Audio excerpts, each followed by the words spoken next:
शाली शिक्षण संस्था संचलित मातोश्री जनाबाई जनार्दन बिटला प्रशालेमध्ये बोंबरेलू यांतर्गत मोबाईलचे फायदे व तोटे हा देखावा या ठिकाणी सादर केलेला आहे। त्याच्याबद्दलची आता माहिती आपण ऐकूयात।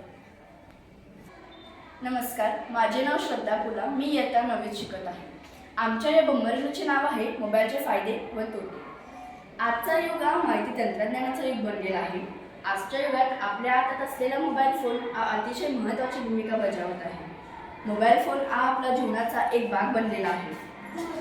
हे विधान सत्य आहे की मोबाईलमुळे आपले काम कमी वेळात व कमी कष्टात पूर्ण होतात, परंतु त्या मोबाईलचे जेवढे फायदे आहेत तेवढे तोटे सुद्धा आहेत, ते आपण पाहणार आहोत। मोबाईलचा फायदा असा आहे की आपण जगाच्या कोणत्याही कोपऱ्यात असणाऱ्या व्यक्तीशी संपर्क साधू शकतो, म्हणजे आपला तिथे संपर्क वाढतो। आम्ही तिथे फोनपेचा वापर दाखवला आहे। आता सगळीकडे छोट्या मोठ्या दुकानात फोनपेचाच वापर करण्यात आलेला आहे। जसे फोनपे हा एक असा डिजिटल पेमेंट ॲप आहे की लोकांना ऑनलाईन ट्रान्झॅक्शन करण्यास फोनपे मदत करते। फोनपेचा वापर किराणा दुकानात, कपड्यांच्या दुकानात अशा छोट्या मोठ्या दुकानात त्याचा वापर केला जातो। इथे आम्ही मैदानी खेळ व मोबाईल गेम दाखवले आहे। आधी आपल्या सगळ्यांना मैदानी खेळ खेळणारे मुले बाहेर दिसत होते, परंतु आता मोबाईल आल्यामुळे सगळे मोबाईलमधील गेम खेळणारे मुले आपल्याला जास्त दिसत आहेत व त्याचा परिणाम त्या मुलांच्या डोळ्यांवर होतो। इथे आम्ही बगीचा दाखवला आहे। बगीचात आधी लोक बसून एकमेकांशी चर्चा व गप्पा गोष्टी करत होते, एकमेकांच्या सुखदुःखाच्या गोष्टी एकमेकांना शेअर करत होते, परंतु आता मोबाईल आल्याकारणाने ते सगळे लोक एकमेकांशी बोलेना झाले, त्यांचा संवाद कमी झालेला आहे। बागेत बसून सुद्धा सगळे मोबाईल बघत बसले आहेत। तिथे आम्ही ऑनलाईन शिक्षण दाखवलं आहे।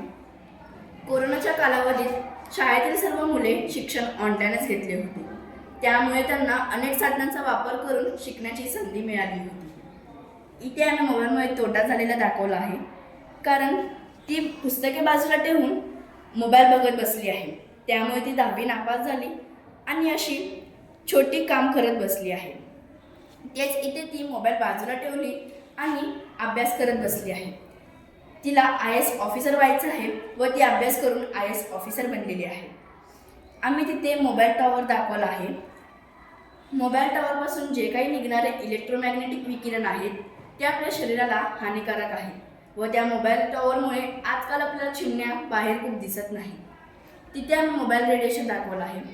मोबाईल रेडिएशन म्हणजेच मोबाईलपासून जे काही निघणारे किरण आहेत ते आपल्या शरीराला हानी पोहोचवतात, जसे की अंगठ्याची समस्या निर्माण होते, लठ्ठपणा वाढतो, झोपेचे विकार होतात, कंबर व मान दुखतो।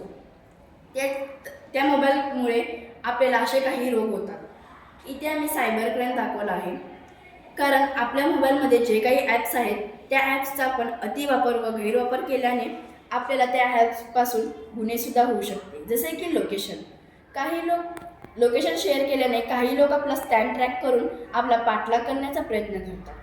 व आता फोन कॉल, काही लोक आपल्याला फोन करतात व धमकी व ब्लॅकमेलिंग करतात, म्हणजे आपल्या मोबाईलमध्ये जे काही ॲप्स आहेत त्या ॲप्सचे आपल्याला गुन्हासुद्धा होऊ शकते। आम्ही तिथे आता आपण बाहेर पाहतो, रस्त्यावर काही लोक चालताना, वाहन चालवताना मोबाईल बघत चालवतात, त्यामुळे तिथे त्यांची अपघात होण्याची शक्यतासुद्धा वाढते। धन्यवाद।